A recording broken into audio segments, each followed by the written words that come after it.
जय जगन्नाथ सांग माने आज आपण को मु देखिया चाहूँगी एक महान भक्त सालबेगंकर मंदिर जोटा पुरी balagandi छकटारे रही।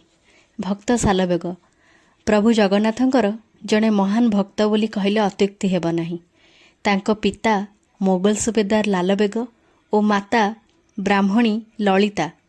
सालबेग तांको माता ललितांको ठारू शुणी शुणी हिंदू धर्मर सबु शास्त्र पुराण मने रखुथिले और परे तांको परिहासर शिकार हेबा पई पड़ला और से पितांक सहित युद्ध अभ्यास आरंभ करथिले। जगन्नाथ मंदिर आक्रमण कला बेले से युद्धरे परास्त हेले और गभीर भावरे आहत होइथिले।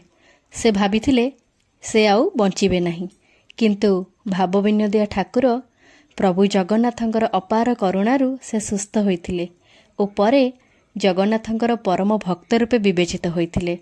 से जगन्नाथंकर अनेक भजन जनन लिखिचंती। सेथिमध्यरु आहे नील शैल एक प्रसिद्ध भजन अटे जोटा कि आमे सबुबेले शुणुछु एवं ताकू गाउछु। तो आपण माने जेतेबेले भी पुरी जिबे थरे हेले भी सेठिकी निश्चय रूपे जांतु आउ देखिबे आपनको एक अद्भुत आनंद प्राप्ति हेबो। जय जगन्नाथ जय जगन्नाथ जय जगन्नाथ।